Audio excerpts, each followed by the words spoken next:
del ultrasonido, pero aún así el ultrasonido debe seguir siendo uno del método de diagnóstico de lesión para la hernia diafragmática, y esto solamente se considera para corroborar esos datos o identificar si se encuentran otras estructuras en la cavidad torácica. Algunos centros no tienen el recurso para hacer resonancia magnética de forma rutinaria. En este caso, después de las 30 semanas, el intestino parece que ya puede estar teniendo meconios adentro. Por lo tanto, la proyección en T2 puede verse con un intestino hiperintenso a nivel de la cavidad torácica. Y en esta proyección, si nosotros queremos ver hígado, en la proyección de T2 el hígado normalmente tiene una intensidad baja o puede ser intermedia, y vemos que solamente en este caso migró la porción del lóbulo izquierdo hacia el tórax.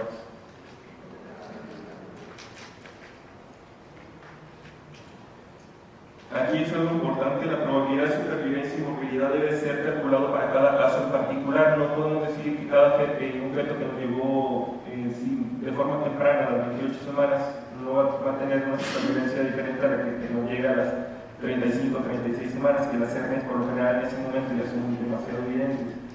En un estudio Kijani demostró que como el defecto es un predictor independiente de mal resultado postnatal. En este caso, en las hernias del lado derecho, si se encuentra el hígado en la cavidad torácica, pues el riesgo de mortalidad va a ser más alto. En estos casos, en la hernia diafragmática derecha tiene una tasa global de supervivencia inclusive hasta del 44% si no se encuentra, y virtualmente sin supervivencia cuando el LHR, que es la relación del pulmón-cabeza, relacionado con la edad gestacional, estaba por debajo del 45%.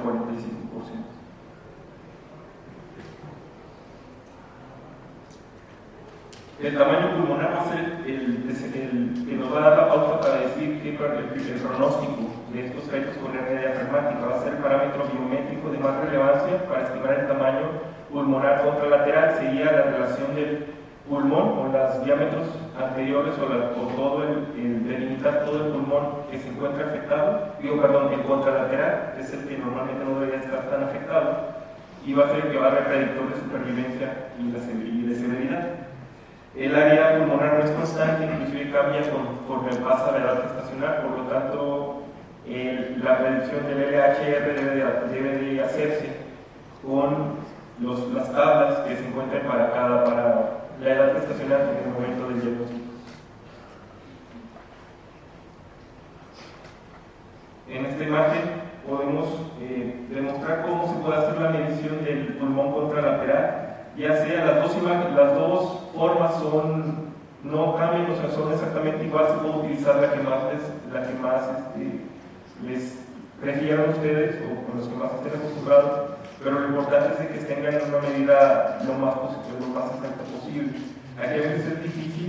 Hay literatura que marca que la curva de aprendizaje para realizar una medición del volumen pulmonar o de los diámetros del pulmón tiene que ser arriba de 77 ultrasonidos, pero si hacemos una proyección axial del tórax en un corte de 4 cámaras o tratar de identificar todas las estructuras del tórax, podemos ver que el pulmón contralateral se encuentra por encima de la desviación del corazón. Aquí delimitamos toda el área, todo el borde, y aquí solamente el anteroposterior y el transverso del pulmón. Prácticamente es la misma imagen, y nos dio casi la misma medida, 3.6 centímetros, aquí nos dio 36, aquí igual, si sumamos los dos. Para que se fijen que es exactamente lo mismo si deciden hacer cualquiera de las dos formas. Algo aquí es importante: vamos a ver cómo se debe de realizar la relación pulmón-cabeza o el área pulmonar. Normalmente para hacer el LHR debemos de dividir lo que es el área pulmonar, que ya vimos ahorita, por la circunferencia cefálica. Esto por sí solo, si nosotros tenemos un LHR menor de 1, que es el que nos va a dar un pronóstico peor porque nos va a dar mayor mortalidad pero esto nos da la pauta para decidir a veces si es posible darle una terapia integral a ese producto, a lo mejor no cirugía, si en dado caso, si es una hernia aislada, son candidatos a cirugía, pero si son, no tienen no son candidatos a una cirugía por alguna causa que ahorita vamos a ver, se les puede ofrecer otra terapia que es la terapia de ECMO, que es la terapia de circulación, de oxigenación extracorpórea, que desafortunadamente aquí en México no se cuenta con una terapia de ECMO. Nosotros en el estado de Nuevo León, en el Hospital Cristo Muguerza, que es un hospital privado de la ciudad de Monterrey, tienen la posibilidad de realizar la terapia de oxigenación extracorpórea, pero los pacientes, si no les, el servicio, lo que es el seguro de gastos médicos, por lo tanto a veces no les cubre, a veces por un simple día en una terapia intensiva de estos pacientes con ECMO en ese hospital, le sale arriba de 100,000 pesos. Entonces, a veces para la población que nosotros manejamos, que son afiliadas al Seguro Popular en el hospital universitario, que son pacientes de escasos recursos, pues no se les ofrece esta terapia. Por sí solo, el LHR menor de 1 tiene una supervivencia por sí a veces del 11%, de 1 a 1.4, si se le da una terapia de ECMO, puede sobrevivir hasta el 50%, y arriba, si no se le hace nada, un 38%. La supervivencia va a ser arriba del 67% si se encuentra más de 1.4. Algo que les mencionaba era que también nosotros tenemos que obtener el porcentaje de esta relación de acuerdo al resultado que nos dio del LHR. Vamos ahora a dividirlo por el resultado esperado para la edad gestacional, y ese resultado nos lo va a arrojar en porcentaje. Y ese porcentaje también va a ser la pauta para decidir la supervivencia o el pronóstico del feto. Algo que también tiene auge, que ahorita nosotros no lo realizamos de forma rutinaria. Tenemos ley que les comentaba que tuvimos 5 casos hasta ahorita de hernia diafragmática, solamente a uno en mayo se le logró colocar un balón para una oclusión traqueal como terapia, porque ella, la paciente, lo pudo costear. En este caso es de seguimiento, la circulación para la valoración de la arteria pulmonar, del flujo de arterias pulmonares, para dar un seguimiento y para demostrar si tiene pronóstico de sobrevida o no. Dice que el Doppler intrapulmonar en grupo de hernia diafragmática severa permite discriminar el subgrupo de pacientes que se beneficiará de la terapia integral. ¿Cómo vamos a demostrar si esta medición del flujo de la arteria pulmonar tiene mucha discrepancia al interobservado? Por lo tanto, a veces es difícil si el feto todavía tiene movimiento, si la paciente tiene movimientos respiratorios normales.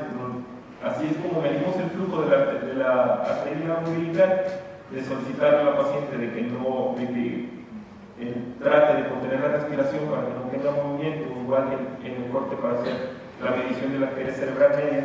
Igual aquí se le tiene que pedir, pero si el feto está en movimiento, a veces las ondas del flujo para obtener una buena onda del Doppler va a ser difícil. Si es patológico, logramos identificar un flujo reverso de la arteria pulmonar. Por ejemplo, en este caso, la relación LHR demostrada para la edad gestacional es un porcentaje menor de 26%. En estas pacientes que fueron sometidas a una oclusión traqueal, esto es posterior, porque por eso se les va a dar seguimiento. El Doppler intrapulmonar puede ser patológico con una supervivencia menor del 5% y normal con una supervivencia mayor del 70% con la oclusión traqueal.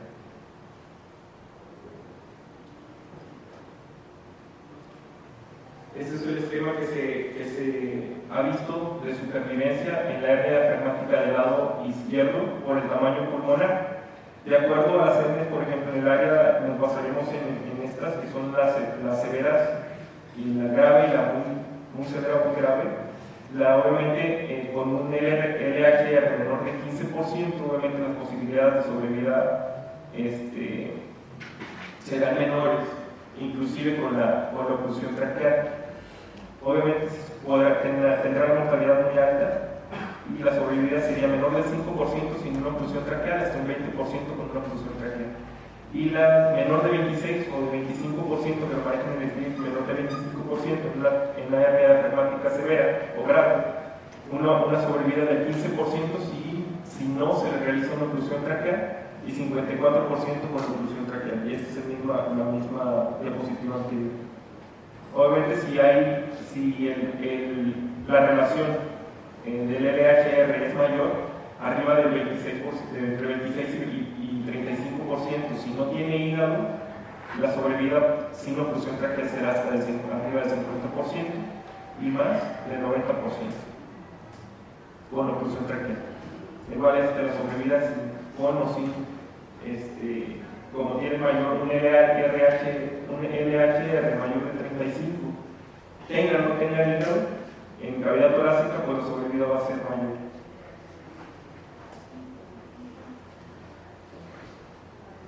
Este es un video de una colocación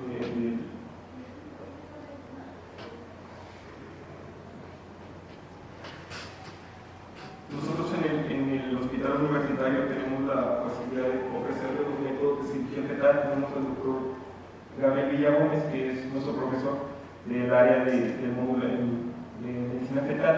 Él llevó su entrenamiento de cirugía fetal en el Hospital Vall d'Hebron en Barcelona. Y nosotros sí les ofrecemos esta terapia a los pacientes cuando tienen la indicación de colocarse un balón para una oclusión traqueal. Aquí en este caso en el video se hace igual con una revisión fetoscópica para la colocación de ese balón. Se insufla con 3 mililitros, bueno, dependiendo de la medida, solución, el balón, y se colocará en la tráquea. Si se fijan en la parte posterior atrás, al momento de acercar la cámara, podemos observar por debajo del balón, del globito, la canina.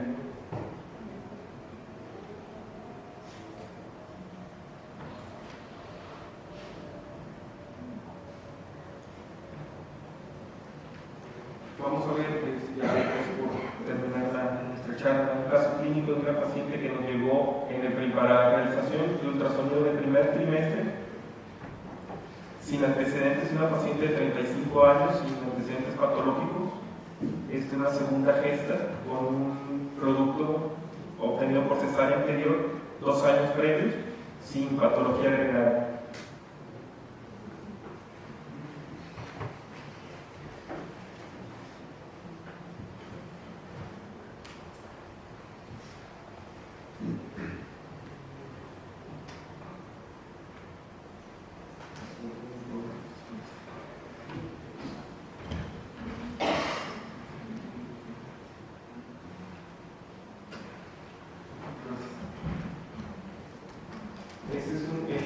Nos dio una medición de la longitud cráneo-caudal para 14 semanas.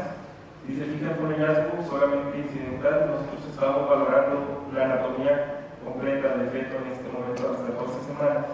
Identificamos que se encontraba en el estómago y en la cavidad torácica. Habíamos colocado el fetal cardio para poder observar el flujo del corazón y observamos por un lado de el estómago. Por lo tanto, se identificó una hernia diafragmática del lado izquierdo.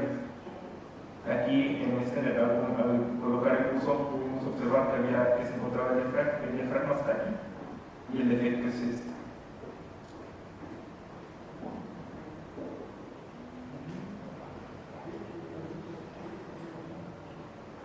Entonces, el diagnóstico o las pautas de diagnóstico se pueden realizar desde el primer trimestre. No es al 100% de decir que la hernia diafragmática se debe de identificar en el ultrasonido estructural de las 18 a las 22 semanas. Y esa es la media que maneja la literatura, pero si observan ven que es posible identificarlas desde el primer trimestre. Este es el video, les quisimos ver este video. Ahorita vamos a pasar a las preguntas.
ya vimos el caso.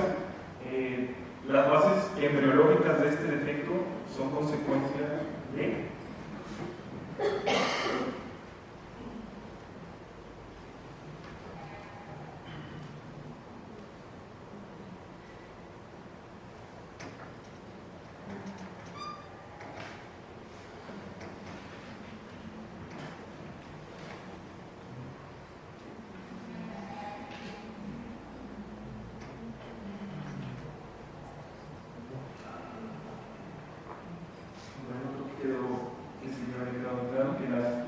el defecto se presentaba por la fusión inadecuada entre el centro transverso y la membrana esclerótica común.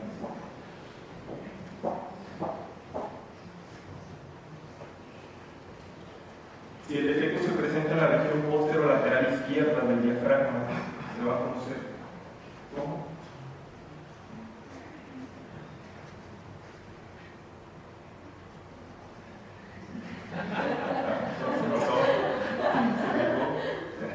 bueno, ya vimos que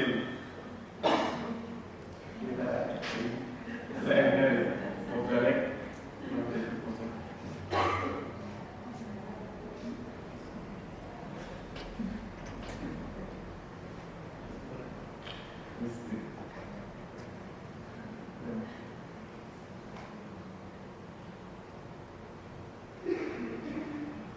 sí.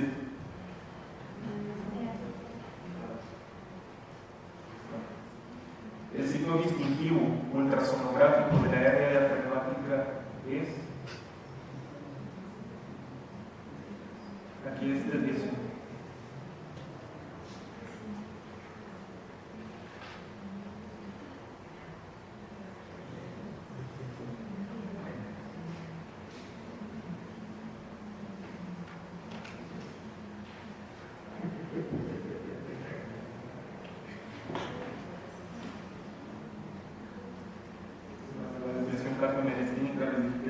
Es el dato ultrasonográfico que nos podrá identificar una hernia que se encuentra en el estómago por delante del cerebro.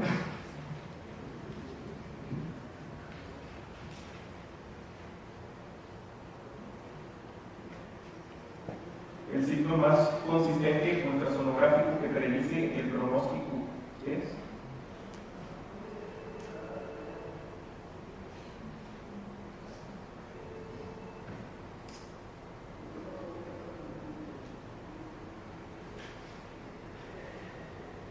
el tamaño del pulmón contra la tierra.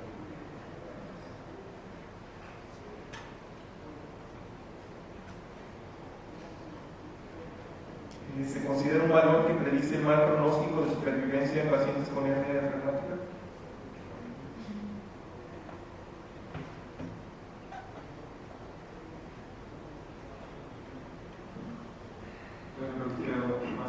En la relación cabeza-pulmón, con una medición menor de 1, pues nos dará el pronóstico de sobrevida de estos. Como conclusión, el diagnóstico, obviamente el diagnóstico debemos de realizarlo lo más temprano posible para poderles ofrecer un tratamiento. La función traqueal está indicada a partir de antes de las 32.6 semanas. Para colocación tendrá sus indicaciones. Obviamente, si nosotros tenemos una identificación de una hernia diafragmática, a la paciente se le tiene que indicar o se le tiene que tratar de demostrar si tiene algún otro defecto. Si por lo general la mayoría son aisladas, como estábamos viendo ahorita, se puede presentar sin ninguna otra alteración, pero el 40% vienen asociadas a una neurología o algún otro defecto. Y en este caso sería indicación de realizarle primero un cariotipo o un estudio para demostrar si tiene alguna otra alteración, por puesto que estos pacientes no serán candidatas a colocación de terapia, colocación de balón si tienen algún otro defecto.